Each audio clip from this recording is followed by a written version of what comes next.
One man is being victimized by our own government. One man whom they fear, yet who millions love. One man who is willing to take the poison arrows of lawfare. One man whose voice has been taken away by a corrupt judge operating in a corrupt system. One man who has been ridiculed and insulted. One man who refused to back down. One man who refused to back down. One man who refused to back down. One man who stands between us and them. One man that wants to see America protected again. One man who wants to see America prosper again. One man who understands that a man is a man and a woman is a woman. One man who understands and protects the blessing of life. One man who wants to restore American exceptionalism. One man who once again wants to make America that shining city on a hill for all to see. A place where all the people of the world glowingly set their eyes upon. America. One man who unashamedly wants to make America great again. That one man is Donald Trump.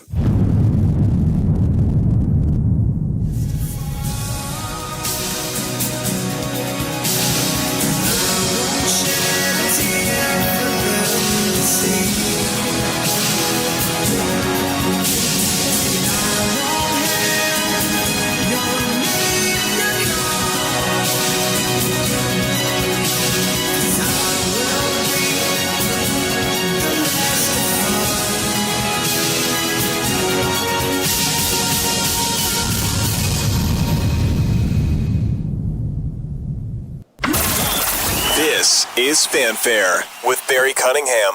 Good evening, everybody. Today was a very, very weird day. I started broadcasting at about 11:30 this morning with President Trump having his first press conference. And then after he had that first press conference, then he had the leader from South Korea. And then he just kept going. I'm not sure if many of you realize he held a third press conference. I didn't even know. This guy is just running me ragged. And I do mean that. I mean, I salute him for his undying stamina. It just doesn't stop. And I can't imagine his staff around him, what they must have to do to keep up with this guy. So I'm going to show you what this third press conference was.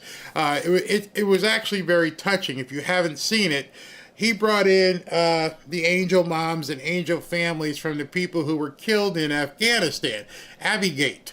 And he made a commemoration just specifically for them. Nothing else political, just for them. And I'm going to show you that, and I'm going to show it uncut. I won't interrupt it. But before I get to that, I really do feel like today, even more so than November 4th or 5th or whenever it was, this may have been probably, arguably, one of the worst days ever for the Democrat Party. Now you're saying, Barry, how could it be worse than the election? How could it be worse than getting stomped by a landslide? Because now people are seeing these people for who they really are. The veils are off. They can't hide. And they're just making complete mistake after mistake after mistake. Whoever is the puppet master, the strings have gotten away from them. Or there may be no puppet master, and because there's no puppet master, these people are running around trying to figure out what to do, and they're not making any sense. A normal person is going to sit back. With what I'm going to show you, a normal person is going to go sit back and just go, what in the hell happened today? It literally was as if somebody just said, I'm done with you people. Have your way. That's how it appeared to me as I was watching. When I show you these clips, I'm going to try and stay on pace for the Rumble jump over. But as I was looking through these clips, I'm like, this can't be real. This cannot be a prominent political party in America self-imploding in front of my eyes. And I know you guys have seen so much of it and you've seen the news, but this is actually them. They're falling apart. So I'm going to save that until after President Trump's discussion. But I wanted to show you this. This got posted by Eric Doherty. I use Eric a lot. Said, just in, this new development has the Democrats petrified. Although they didn't seem it today, they seem completely oblivious to it. The New York Times dropped a bomb on the political future of the left. The 2030 census will result in a double-digit swing in the Electoral College. The result? Dems can sweep the Rust Belt and lose the presidency. That's right, Pennsylvania, Michigan, Wisconsin, and even throw in Nevada. The Republicans get North Carolina, Georgia, and Arizona, and assume all other red-blue states as expected, and Republicans still win. This makes the map tougher than ever in recent memory for the Democrats, and paths open up for whoever the Republican is in 2032. I'm not even looking that far. See, that's good news for the future. 2026, which is right around the corner, these people have completely imploded. Whoever was keeping the nuts in line, and I mean, I'm not talking about the nuts in terms of the voters, the nuts in the party, whoever was keeping them in line has failed or completely abdicated and said, F it, I'm done. Because today they let loose, and one after the other, I mean, it literally looked like a clown car opened up. Other people are noticing this stuff too as well. I want you to see this. This is Megyn Kelly posted this earlier this evening.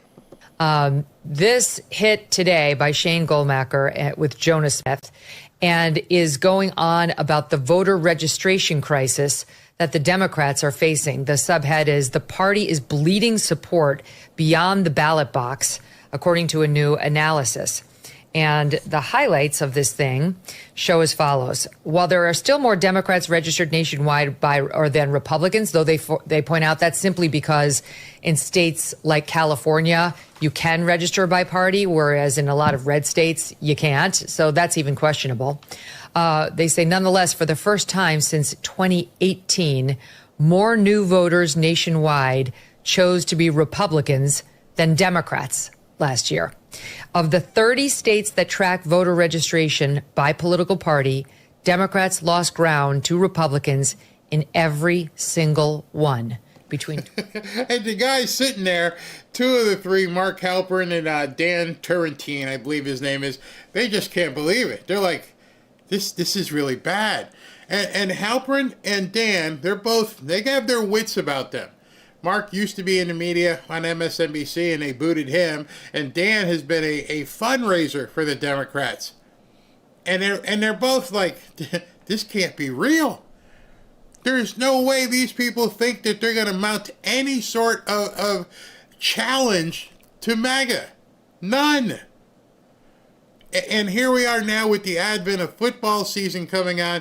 You've got, 4 or 5 months now where nobody's going to be paying attention to your nonsense, except for people like me and you.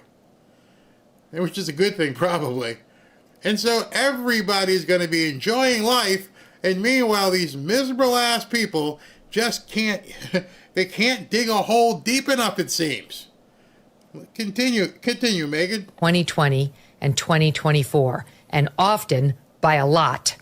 That 4-year swing toward the Republicans adds up to 4.5 million voters, a deep political hole that could take years for Democrats to climb out from. It goes on to say all 4 presidential battleground states covered by the Times analysis, Arizona, Nevada, North Carolina, and Pennsylvania, all of them showed significant Democratic erosion. Well, if you look at those states, those are states where most of the state wants to work. Most of the state wants to enjoy prosperity and peace and safety. And they don't care about the they, them, who, thee crap out there. They're done with it. They are completely over it.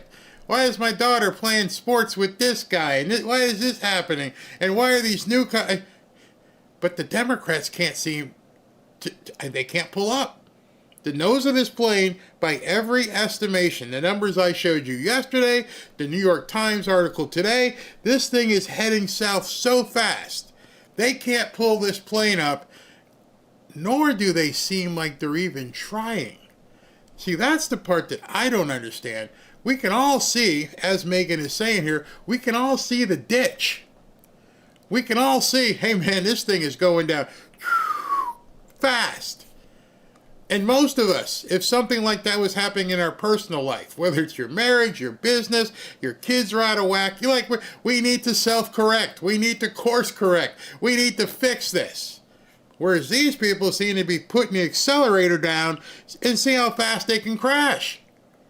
That tells me there's absolutely no leadership. You got Gavin Newsom out here pretending he's Trump. He's actually pretending he's Trump. You never put that kind of focus on your opponent.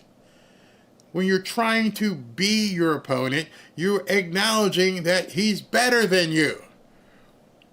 And I don't know who his strategists are. I don't know who's creating the stuff that he's putting out there. I sit back and go, oh my gosh. Oh, you put out a red hat? Oh, really? You put out a Kid Rock picture and Kid Rock tells you, hey, go pound sand? It's embarrassing. It's so embarrassing. Cracker Barrel came out today after spending $1 gazillion with, we made a mistake. Too late. There's only one way for you to fix it at this point. Flip it around. Do the full Costanza. So when you've got brands right now, within, what was it, a week ago? We got brands going, hey, this might not have been a good idea. I don't know who told us we should have done this. I don't know if the big lady with the glasses still has a job.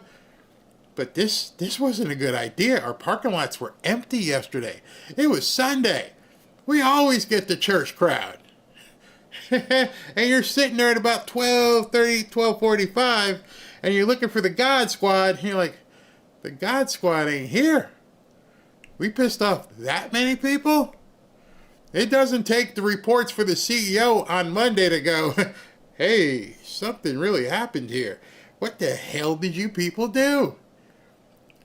And that's what's happening in the Democrat Party. They are accelerating into the ditch with no ability to pull up. I'm going to prove it to you.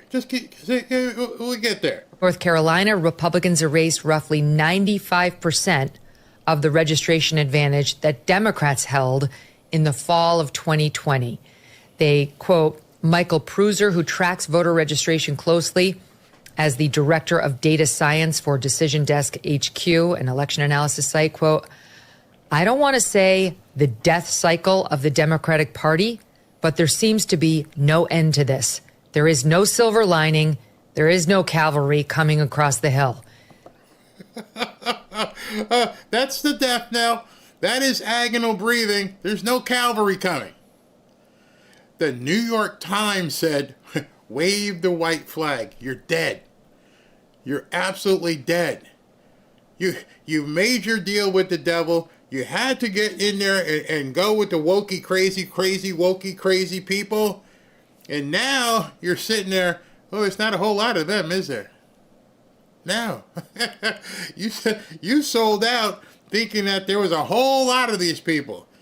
And your big problem is so many of these newcomers are not here anymore and are continually leaving. Now it's starting to show. I'm not going to call it panic because they're too obtuse to realize they're in trouble. They are so in trouble. Let me give you an example of how in trouble they are. If you knew what the New York Times has been saying, if you knew the numbers I showed you with the 4 million gap in voters, if you knew all that, you tell me if you would have said this today. This is the opening keynote. The DNC had this huge meeting in Minnesota today. Huge. And it ended up turning into the cavalcade of clowns. And people are watching this going, there were people out there saying, hey, if you're not downloading this, you're missing some serious comedy. I mean, it was that bad. But this is the DNC chairman. This is how they kicked off the event. You ready for this? This is how he kicked off the event. This is Lindy Somek, who is from the Saginaw Ojibwe Nation, and she's going to deliver our land acknowledgement today. Lindy.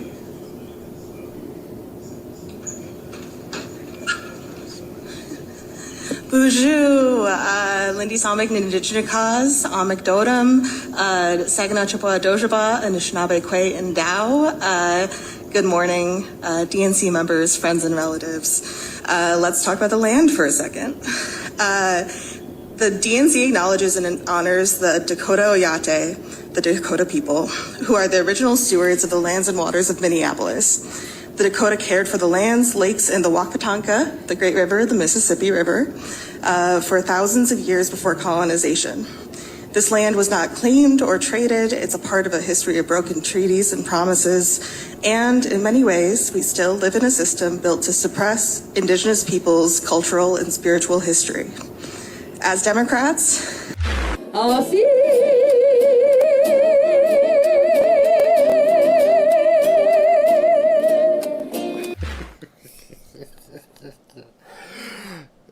the opening segment of their event was to say, we're holding this event on stolen land. So, because it's stolen land, let's acknowledge they had what's called a land acknowledgement statement. They're acknowledging that they're holding their event on stolen land. The Democrat Party, the DNC, held an event and opened it up. Not with a prayer, but with, we understand, he, thee, she, me, and we, they, or whatever. And yeah, we're not supposed to be here. We're not worthy. This is your land. They're done. They're absolutely done. I've never seen anything like that. And that was probably one of the highlights of the day. I've got cuts for you from different people, and you're going to what kind of party is that? What kind of party opens up their event with an apology that we're on stolen land right now? You acquiesce to whoever that was, or whatever that was, Akinakabukibaka, and I don't get it. But you're going to have it. Okay, let me just tell you. You're going to have this face a couple times tonight. So save it, because you're going to be laughing. Now, I just heard, here's a PSA. I just heard thunder, which means it's right about thunder 30 here in South Florida. If for some reason I'm talking and all of a sudden it goes, and it freezes, it means that we had a big thunderclap or something. And the way I'm streaming, the stream stays live, but if I lose connection, it might take 3 or 4 minutes for it to come back, but I'll be back. Provided we have power, I will be back should we get blinked out again. I can't do nothing about the weather and the cable in the neighborhood. Nothing I can do. Gosh, goodness. Trust me, settle in. You're going to enjoy what you're about to see. But first, let me tell you about tonight's sponsor. You know, sometimes you see something and you think to yourself, ooh, man, I need some of that. Well, you need some of this. That was me when I first came across these Trump Never Surrender gold sneakers. They aren't just shoes, they're a full-on statement. Bold, fearless, and unapologetically patriotic. And this is my display demo pair. But the other pair, guess what I'll be sporting down at the Miami Dolphins Stadium this weekend, Saturday night. Oh yeah, I'm kicking it with the Trump Never Surrender sneakers. I mean, just look at these. The gold finish, the red, white, and blue accents. It's like wearing a piece of American pride right on your feet. I know some people think it's ugly because they're so audacious, But so is our president. He's very audacious. He loves his gold. Yeah, you might want to get some of this. And let me tell you, they don't just look good, they actually feel good. The quality is legit, comfortable, durable, and surprisingly lightweight. These kicks aren't going to sit in the back of your closet gathering dust. You'll actually want to wear them, if you're brave enough. Show them off, or even maybe start a few conversations, because people will talk about it. What I love most is the message they send, and that message is never surrender. It's not a slogan, it's a mindset. Whether you're out making moves or just walking into the weekend, these sneakers are a reminder to stand strong and to never back down. They've also become a favorite gift. I mean, we all know someone who would love these gold sneakers. A big Trump supporter, a collector, or just someone who rocks bold style. Now understand, other than the T right there, anybody could wear these. It just looks like Americana. So if someone's worried about it being a Trump sneaker, they're not going to know it. All it says is T right there. So, understand, the best part of this stuff is that this is a limited run. Not everybody's going to have them. You're not getting some mass-produced junk. These are exclusive, and there are other sites that you can get them from, but pretty much for the Fanfare family. So if this sounds like your kind of vibe, or if you're already picturing someone in your life who'd flip for these, go check them out. For the Fanfare audience, you get a special discount at themagaoffers.com/Barry. Again, MAGA offers.com/Barry. Go ahead and you can pick up yours now. And also, if you use that code Barry, you'll get 15% off your order. So don't wait too long. They're going fast. Thank you very much. This is a very special group of people. I've been with them from the beginning. Abbeygate, Abbeygate, one of the dumbest days in the history of our country by a previous administration, getting out of a place that we shouldn't have been. At a minimum, they should have been at Bagram, the big field, where we have hundreds of acres around it. Nobody's going to get near it. They left from a small airfield, and the consequences were horrible. And these people have been my friends, have been with me, and I've been with them 100%. And we meet more than once a year, actually. I think our all-time meeting was in Bedminster where we played music, right? Yeah. Late into the night. They thought I'd be there maybe for 5 minutes, maybe not at all, and I showed up for like 4 hours. We're listening to music all night long, and they were all crying because they lost their loved ones. But it's 4 years. It's a 4-year anniversary. So we're signing a proclamation honoring them and honoring you and honoring your loved one. And so sad and so unnecessary. And what people don't know, there were a lot of other people killed from the other side. I call that, people killed. And the people that we also contact we have like 32, maybe more, but approximately 32 who lost their arms and their legs. And your kids didn't make it, they made it, but boy, they got to go through hell. And we have 32, at a minimum 32. And then you had hundreds of people killed overall. You had hundreds of people killed that day. That was a rough day. We had 13 of our great ones, right? Yes, sir. And somehow this group is just, we get together every once in a while. So I just want to thank you. We're 4 years now into this nightmare. We're just a nightmare.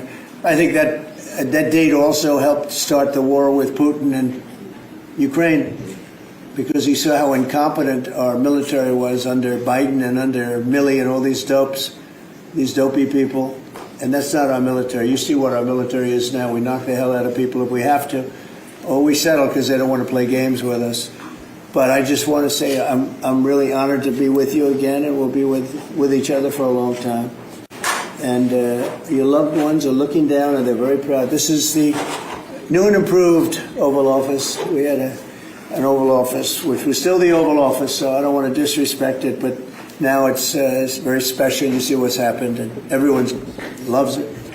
It's all the real deal, 24-karat gold, and people come from all over, and I do believe they're serious. They're not rolling their eyes, the roller of the eyes, but we don't have any of them.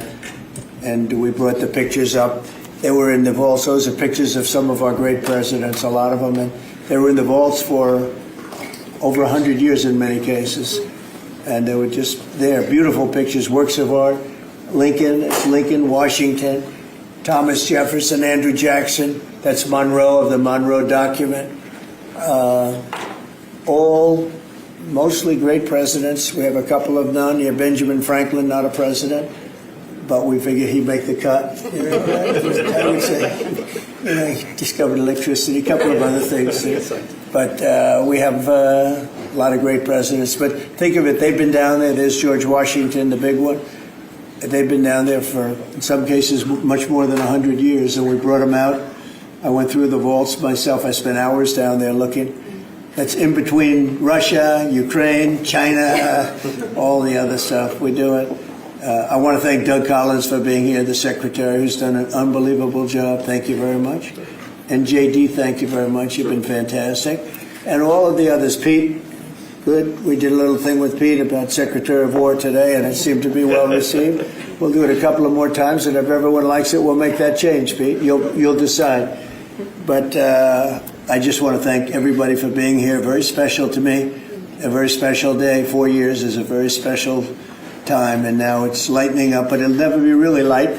But there are some great souls that are looking down on you right now, and they're very proud of their parents and brothers and sisters, and but moms and dads especially. That's what I seem to have dealt with mostly. It's a tough. There's nothing tougher. So thank you very much. In the media, I want to thank you because you've been very respectful of this group of people, and they deserve it. They went through hell for no reason. It should have never happened. And I'm going to sign the proclamation now, and we will have a very special proclamation done and completed. Okay?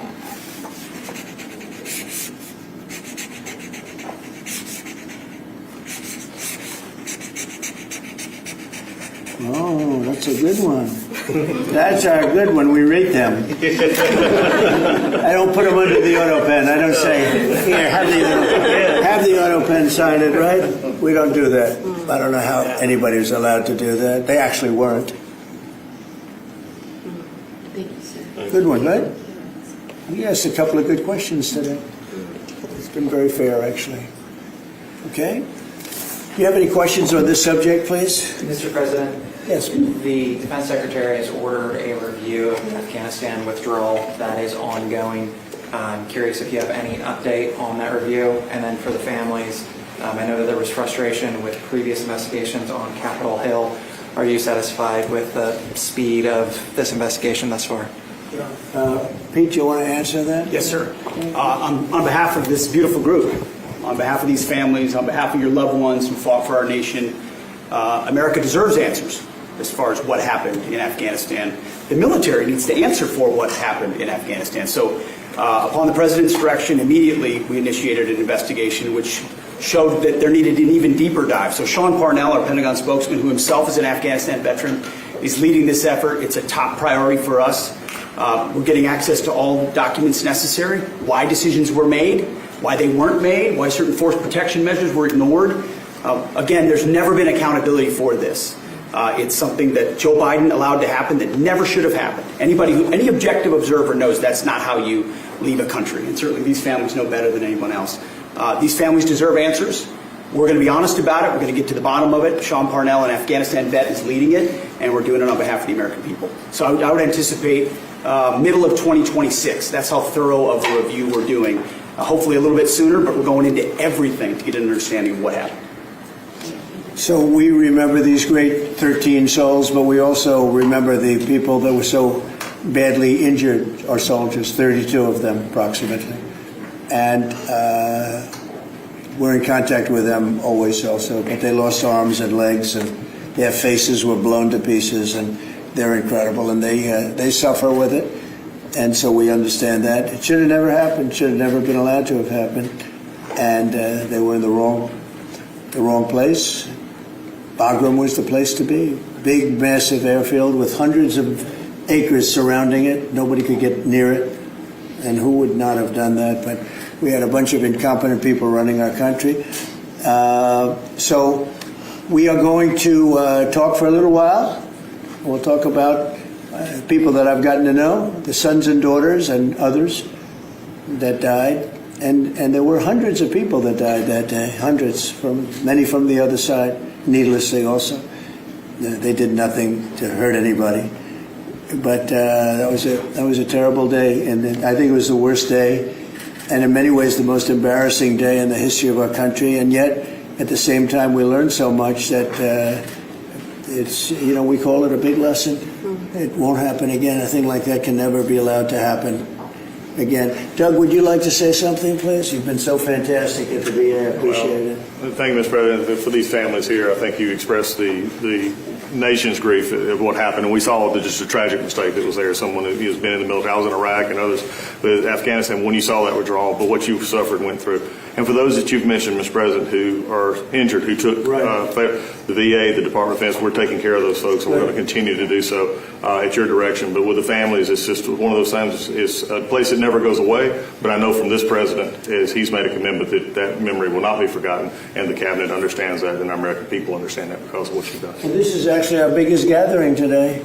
So you must have heard Oval Office, and you said, "I want to get there and do a Trump in the Oval Office." But it is a special place. But this is our biggest gathering in terms of the numbers. Everybody here, because there was always somebody couldn't be. Everybody's here, and it's a great honor. I think it's a great honor. JD, do you want to say a couple of words, please? Oh, sir, I just echo what you said. We're so honored to have all of you here. I know that days like today can't make the hurt go away, but hopefully 4 years on, we can start to remember with fondness and with a little bit of joy the people that were taken from us. We're so proud of you. We're so proud of your loved ones for giving their life for our country. And I think importantly today, this is a rectification of a wrong. The fact that the President of the United States lost your loved ones through incompetence, but never acknowledged it. And your government never actually put pen to paper to say, we're grateful for your sacrifice. We correct that wrong today, and we're going to keep on fighting to understand, as Pete said, what happened so it never happens to another family again. But God love you all. God bless you. We're so thrilled to have you here in the People's Oval Office. Thank you. Thank you. And I don't think they ever heard from Biden or anybody, did they ever? You never speak to them? Nobody ever even called you. It's a terrible thing we suffered through for 4 years, so needlessly, yes, ma'am. I wanted to ask about veterans, and I wanted to say I'm so sorry for all of your loss. And I know we've covered it in the media, but I can't imagine what you all have been through, and thank you for being here. I wanted to ask, just on behalf of those veterans who served in Afghanistan and Iraq, and I know we talked about this in the Oval previously, about making sure care for those, for example, exposed to burn pits while serving, making sure that they have the care. Are you considering maybe a streamlined service like the World Trade Center healthcare program, and maybe the Veterans Secretary can comment too, but are you considering something like that to make sure, because it seems like they're struggling to get care? We take care of our vets. Nobody loves our vets more than me, and we take good care of our vets, great care of our vets. Do you want to just say a couple of words about what we're doing, Doug, please? Yeah, sure, Mr. President. Through the PACT Act and through others with the burn pit, which is something I've been under as well, we're streamlining following the Congress direction, but we're also adding more services. We've included a lot who have applied. We're also streamlining our backlog under President Trump's direction. Also, we took that backlog that was under President Biden was up at over 260,000. We're down now, Mr. President, I get to tell you that under 150,000 in just a little over 6 months. So we're making sure that what was bogged up in a bureaucratic system, we're streamlining it so they get that care quicker, and we're making sure that it is what they need. And then we're also doing that in our hospitals as well, so they get that care quicker, in not only in our hospitals but in our community as well. That's been the biggest difference. We're about the veteran at VA, not about the bureaucracy, so we are making progress there. And the VA has a 93% approval rating. It was down in the low 40s when we did. So I had pretty close to that in the first term. We had a great first term, and it was pretty close to that. And then they took over, and it went down into the 30s and 20s and 40s. But it went down at one point to 28 or 29%, which is terrible. They gave away choice and accountability. Choice meaning you have the way to, as a veteran, you can go and you can choose who your doctor is, et cetera, et cetera. They gave that up. And accountability is getting rid of the people that were sadists and really bad people that abused our veterans and really badly abused them. And they got rid of both of them, and we put them back. I couldn't believe when they did it. And anyway, but we're now, you've blown everybody away, Doug, at 93%. So we're 93% approval for our vets. And I like that, so that's good. And on the Department of War, how do you plan to do that? It requires an act of Congress to rename the Defense Department to the Department of War. We're just going to do it. I'm sure Congress will go along if we need that. I don't think we even need that, but if we need that, I'm sure Congress will go along. You know, that was the name when we won World War I, we won World War II, we won everything, and just to me seems like just a much more appropriate. The other is defense is too defensive, and we want to be defensive, but we want to be offensive too if we have to be. So it just sounded to me better. Really like a better name, yeah. Mr. President, following up on your meeting with President Lee of South Korea, did you end up talking about trade and did you reach any conclusion? Yeah, I think we have a deal done. They had some problems with it, but we stuck to our guns. We are going to, they're going to make the deal that they agreed to make. And he's a very good guy, a very good representative for South Korea. It's a very big trade deal. You know, it's the biggest deal they've ever made by far, but it's one of the biggest deals ever made. The biggest deal ever made is the one with the European nations, as you know. The Europe deal is the biggest deal ever made. I think it's the biggest deal ever made, period. And they pay us $950 billion coming into this country and lots of other things. They're going to buy $750 billion worth of our oil and gas and all of the other things. So it's amazing. Our country is doing so well. We're so strong now. And you saw where the tariffs came in at $4 trillion, $4 trillion. And the CBO, they just announced it. I told them that was going to happen, but they refused to give us credit for it. Now they're giving us credit because the money is flowing in.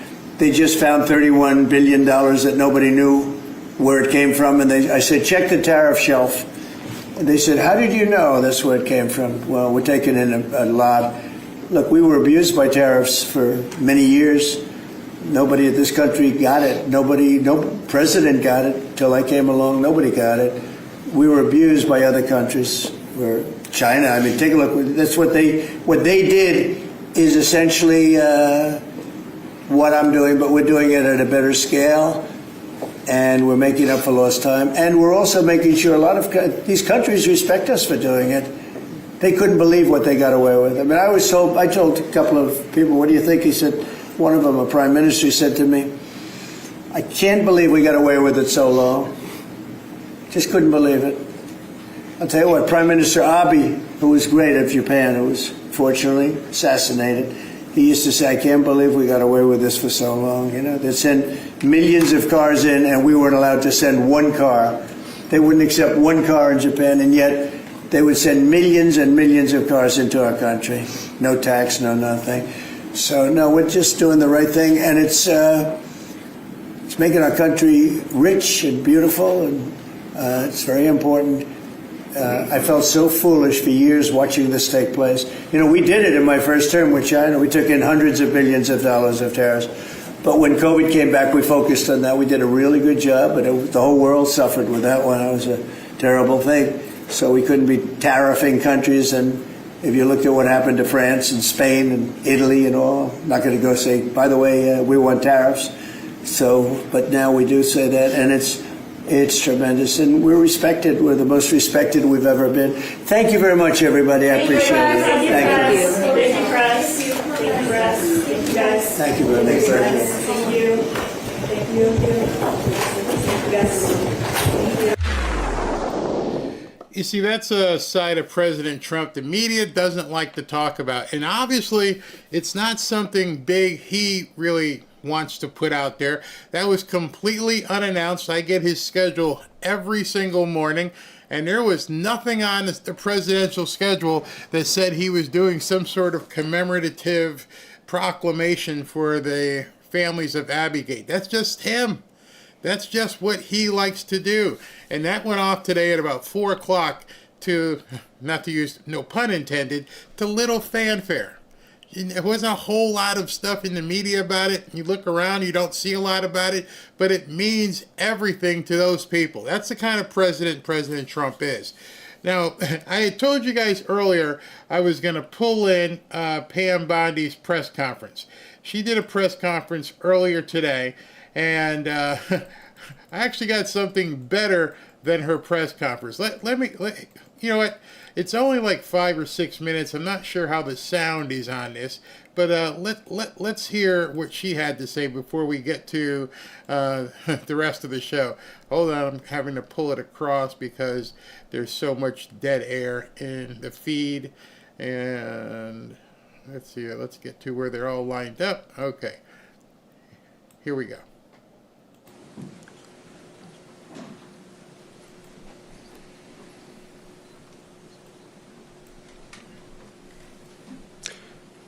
Good afternoon, everyone. I'm Joseph Nocella, the United States Attorney for the Eastern District of New York. Thank you all for being here. I would like to begin by introducing the Honorable Pamela J. Bondi, Attorney General for the United States of America. Thanks. Thank you to our great U.S. Attorney here. We also have our DEA Administrator, Terry Cole, our HSI Acting Executive Associate Director, Derek Gordon, FBI Operations Director, who I'm with every day, Chad Yarborough, U.S. Attorney in the Southern District of Florida, Jason Quinones, U.S. Attorney for the Western District of Texas, Justin Simmons, and Acting Assistant AG Matt Galliotti, who I'm with almost every day as well. We're here to announce a landmark victory for the Department of Justice, our law enforcement partners, and the United States of America. As you've heard, drug kingpin Ishmael Zambada Garcia, also known as El Mayo, has confessed to a lifetime of crime in service to the Sinaloa cartel, a foreign terrorist organization.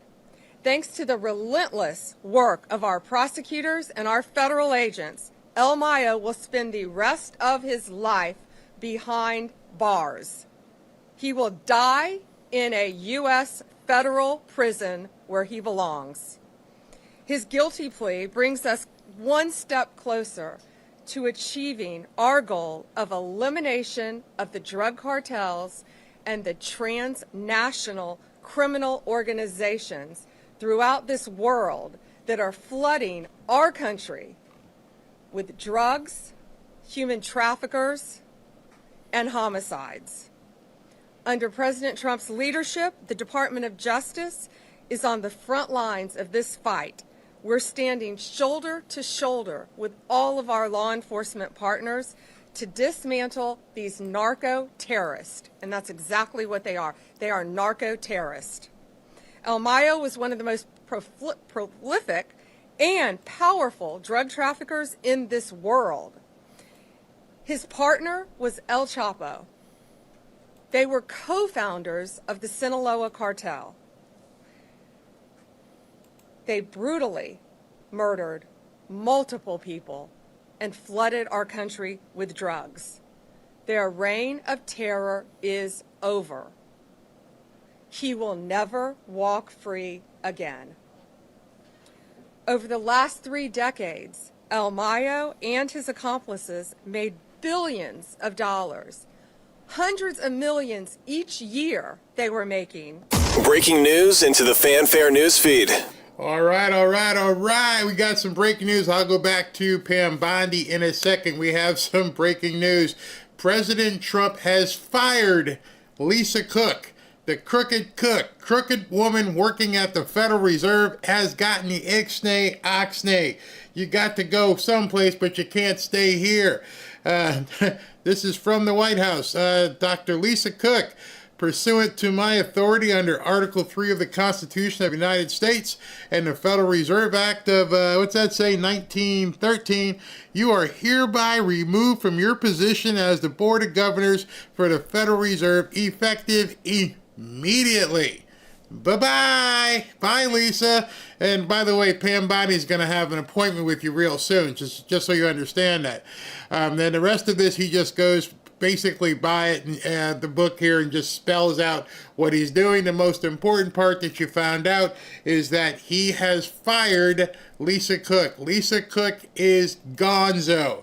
Again, this was posted on X. President Trump has now relieved Federal Reserve Governor Lisa Cook of her position. If you were here earlier and you heard James Fishback and I having a discussion.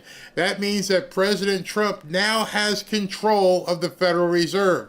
When I say control, he has the majority of the votes are Trump appointees. So I would almost guarantee that there is going to be a rate decrease come September. Make sure you are ready.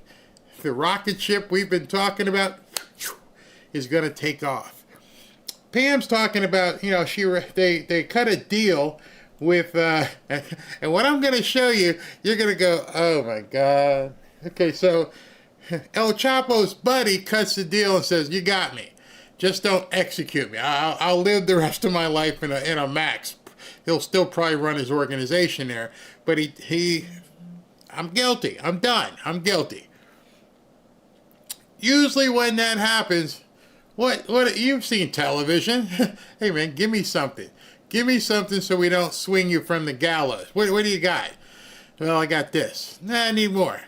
Well, first and foremost, a huge, what I believe, I should put an asterisk, I have no proof, but I believe a huge, massive funding source for the Democrats just got turned off. Wait till you see what happened shortly thereafter. Shortly thereafter, this happened. And when you hear this, you got to believe, one, people are going to be unalived because of this. Two, you're probably all going to go, damn. And it can't be a coincidence. Just put all this together. The president of Mexico is furious. She's calling Mexican Senator Lily Tellez a traitor for coming on Fox Noticias with me a few days ago and saying this. Listen. The help from the United States to fight the cartels in Mexico is absolutely welcome, and that is how the majority of Mexicans feel. The only ones who don't like that President Trump is sending help and trying to support Mexicans against the cartels are the narco politicians. That includes President Sheinbaum. Mexican President Claudia Sheinbaum responding, saying, quote, it's not a minor issue that a senator gave an interview to a foreign media outlet calling for intervention. Here to discuss is that Mexican Senator Lily Tellez. Senator Tellez, welcome to Fox Noticias. I'm just going to get right to it. But before you get right to it, I hope she's got Rambo-style security. This all can't be just a coincidence. This all just couldn't just line up the way I just showed you without some people in Mexico going, what? You took this guy, he flips, you got a whole bunch of yayo off the street, and then a senator from Mexico is like, get rid of him, go for it. And then the Mexican president's like, she shouldn't be talking. I don't know where she is. I hope she's in a bunker somewhere. Is Mexico a narco state? Yes, it is. And we all Mexicans know about it. And Mexicans are afraid of the alliance between the Mexican government and the cartels that have... Ooh, she went there. We've all known it, but a sitting senator in Mexico just said that the cartels work with the Mexican government. We all look like this, went, yeah, you could pretty much stop this. But we never had confirmation the way she just told us. Infested our nation. Can you explain this alliance between the president, her party, the Morena party, and the cartels? Yes, the party has financed, has given, the cartels have given so much money to these politicians, narco politicians of Morena, to get into office, to get the power. So they protect, the Mexican government protects the cartels. That is why President Sheinbaum doesn't want the strong American leadership to help Mexico defeat the cartels. And also Sheinbaum doesn't want the rest of the world to know what is happening here in Mexico. We are on the steps to be the next Venezuela. She is aligned with Venezuela's dictator, with Cuba, and we are losing our country. They have destroyed our Republican institutions, the democratic state, and we must. I think we all Mexicans want and welcome the support of the United States to assist Mexican people against the cartels that have us all in this crisis with the traffic in fentanyl and migrants. So I think we're looking at the next president of Mexico. If we could like surmise where this is going, and you know that President Trump sent a whole bunch of troops down there, you can see the writing on the wall, what's about to happen. They're cutting off the money, they're cutting off the distribution, and now they're going public with the corruption that many people knew for years. We've all seen the movies. We've seen Sicario. We've seen all the movies where the big cocaine cowboys in Mexico were running things down there. They ran the country. But now we have the first president who's willing to stand up and say, we're coming for you. By the way, did you hear what I'm telling Pete Hegseth to do? This is no longer the Department of Defense. We're not going to wait and then react. We are the Department of War. In other words, don't start nothing, won't be nothing. But for Mexico, it's too late. It's been started quite some time. And I gave Sheinbaum, or whatever her name is, I gave her the opportunity. I told her, watch out, get it done. She didn't listen. Now, here it comes. Her response to this, and I know this because her spokesperson came on our show in response to your interview, and they say, well, we just turned over 26 cartel members. We're working, we're sharing intelligence. What are they not doing? And why is she so resistant? She sort of speaks out of two sides of her mouth. We're working with you, Trump, and then she's chastising you for saying we need more help from the United States to crush the cartels. Because she really doesn't want the help of the United States. She is lying to Mexican people, telling Mexican people that the United States will get in control. Write this woman's name down. Lily Tellez. Lily Tellez. Remember that name. Pray for that name. This woman is sticking her neck out there. These people are cutthroat. They are lethal. They will do anything to keep control. And I pray for Lily. I mean, imagine the bravery it must take to step out there and point it. She's dirty, and she's getting funded by these dirty scum. And these dirty scum here are also sending money to your government. So President Trump, in the last 24 to 48 hours, just went snip, snip, snip, snip. There's no accident that Pam Bondi trouted this guy out today and go, we got him. Yup, he's done. He pled guilty. Why would he plead guilty? Well, in order, you've seen movies. He only pled guilty because he got a deal. He decided, I'll take the door instead of the window. All right, so what do I get? You get a first class out to Sakat or someplace. But at least you get to live. Meanwhile, give up the goodies. And so I wouldn't be surprised in the very near future seeing how swift President Trump, by the way, swift, you still think nothing's happening? You still think the MAGA Confederacy can still stand up in front of you and say, nothing's happening? So much is happening, people can't focus. And they're I don't know what it is. This Pam Bondi announces this, they catch a whole bunch of drugs, and now you've got a senator from Mexico saying, yeah, she's bad, she's dirty. None of this movie that you're seeing is by accident. Of the whole country. Right. I never listened such nonsense from President Trump.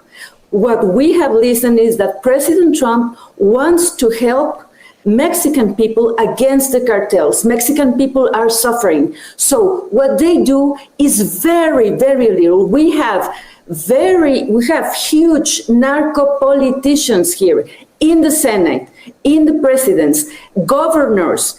Mexico is a very dangerous place. Well, that brings me to my next question, because you are speaking very bluntly, very clearly about Mexico being a narco state and the alliance and the connections to the president of Mexico. Are you afraid for your life? Yes, I am afraid. And the president has threatened me to proceed against me with criminal prosecution to get. What a brave woman. I could only hope we have this kind of bravery in our government. This woman is going to be hunted. She doesn't look like a big woman. I feel so bad for her. Just imagine, as they're seeing this, they saw this on television, and they're like, you're running your mouth against us? I hope she doesn't have any kids. I mean, wow. Me out of the Senate and get me in jail just because I told you in this space and Fox News what is the reality of our country with the cartels. The cartels are dominating everything here in Mexico. They are in all the offices of the government, in the states, in the cities, and in the national government. So, of course, I am afraid, but I want people to know I will not step back. And I pray under God's guidance that we, the United States and Mexico, must work together to defeat the cartels and to get freedom for our country, for Mexico, to stop it from being the next Venezuela. Senator Lily Reyes, a very brave woman indeed. Thank you so much for coming on our show and speaking the truth. Thank you, Rachel. Thank you. You got it. If there's anyone who needs your prayers, that is a woman who's got a target on her back. These people will strike. They will try to do. I hope President Trump does send some people down to guard. I mean, it's crazy. So now you just put that linear stuff that you just saw. A confession, a guilty plea. I'm not even going to go to trial. And what did he give up to get that? And then you couple that with her, and all that together spells it's on for Mexico. You know Trump knows all of this. You know, from the guy who got arrested to pleading guilty to the 2 million pounds of stuff. I don't even know how you transport 2 million pounds. I don't know what kind of boat could handle 2 million pounds of yayo. How many different ships? How many different shipments? That couldn't have been one. That had to have been a whole bunch of shipments that they've been getting over the last couple of months, which is even scarier. Trump's only been in office for 7 months. And if just in 7 months, I don't know if that was a total, but if in 7 months they've grabbed 2 million pounds worth $1 billion+ off the before they could, I won't say off the street because they couldn't get it to the street. That's not chump change.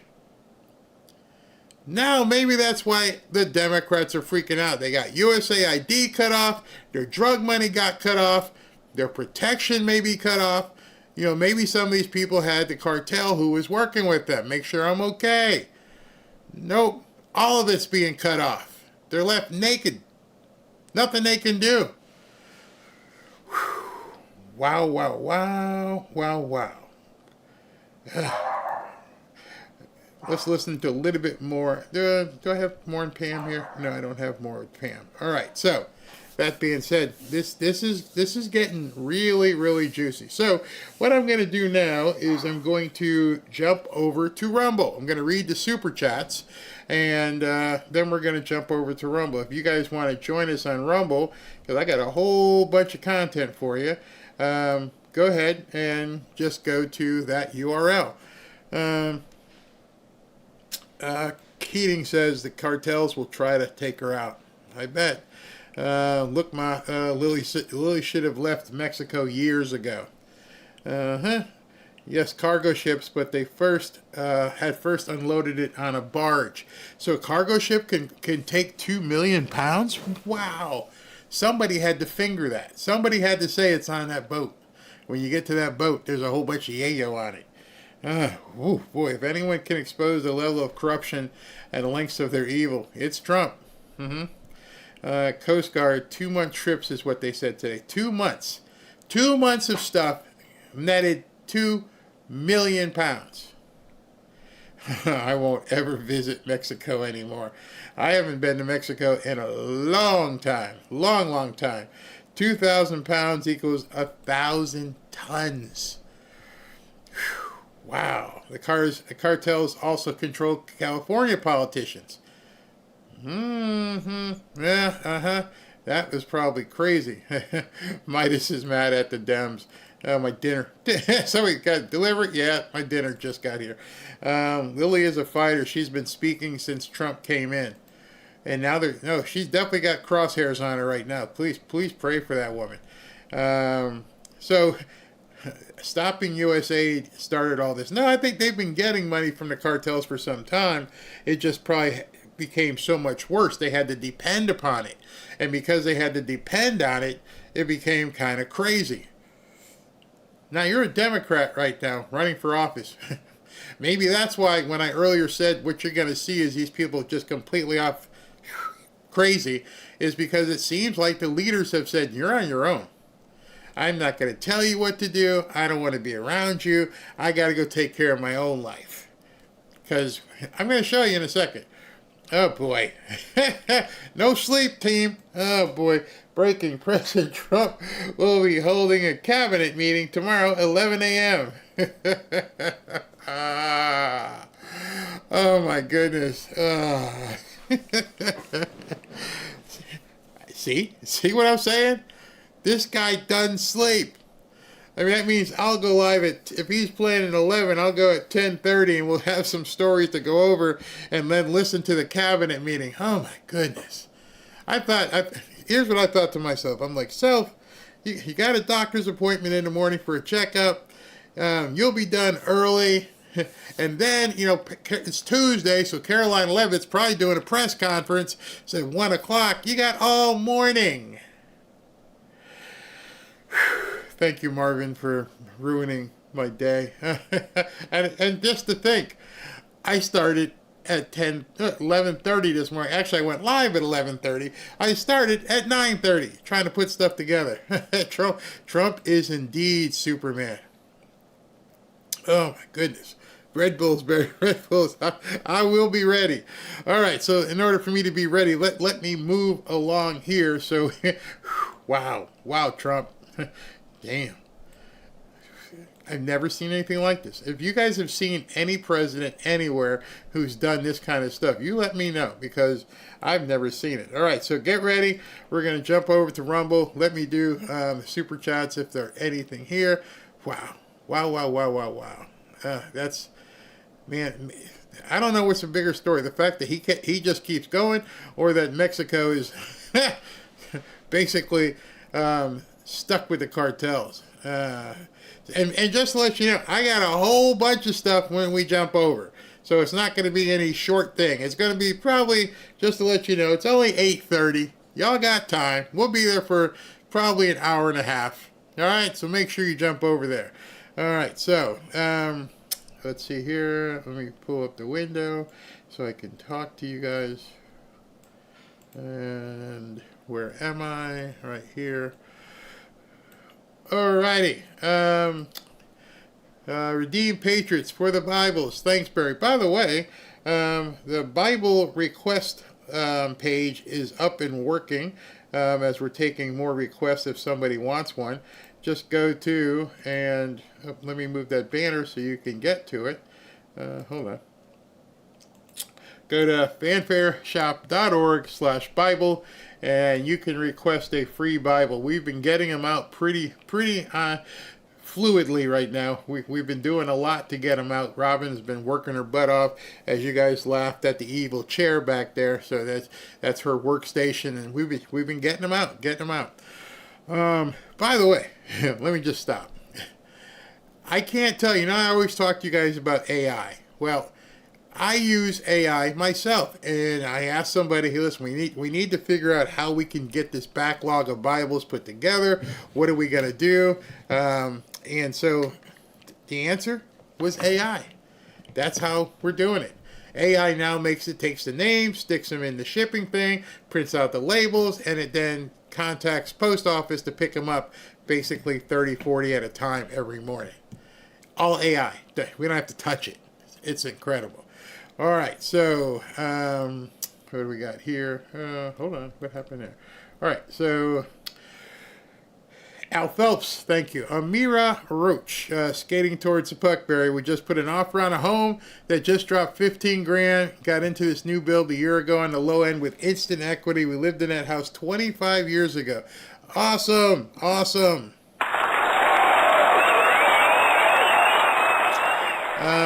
Brenda Ross, God bless and thank you, Barry, for everything you're doing with us. Thank you. Diana McCowan, I am so proud to be alive for this administration. Now, if our California governor will ever get his head out of his butt, he's got to get out. Kim Hansen, and we still would be better off than our own citizens on the streets. Go figure. Andrew Hessing, so what, they persecuted El Mayo, now we get to feed him and care for him the rest of his life, better than the way his life would have ended. Big deal. Well, it's a big deal because now we've cut off the flow. We've cut off the flow. That money is not going to go where it is, and all those drugs are not going to go. So that's a huge deal. Susan Fitzpatrick, the devil's a Democrat. Yep, I played that a couple nights ago. Sue P., thank you so very much. Barry Robin asked you for the Bible that came today. Okay, you got yours. Great. God bless all of you and the wonderful people in the Fanfare family. So happy you got your Bible today. I love the new Fanfare hours, 10 a.m. to 10 p.m. It wasn't supposed to be like that. It wasn't supposed to be 10 a.m. to 10 p.m. It just ended up being like that. It's absolutely crazy. Absolutely crazy. All right, so we're going to jump over right now, which means I'm going to play the break music. And then when the break's over, we will be on Rumble. So I hope you're over there. I'll leave it up so you guys can get the address.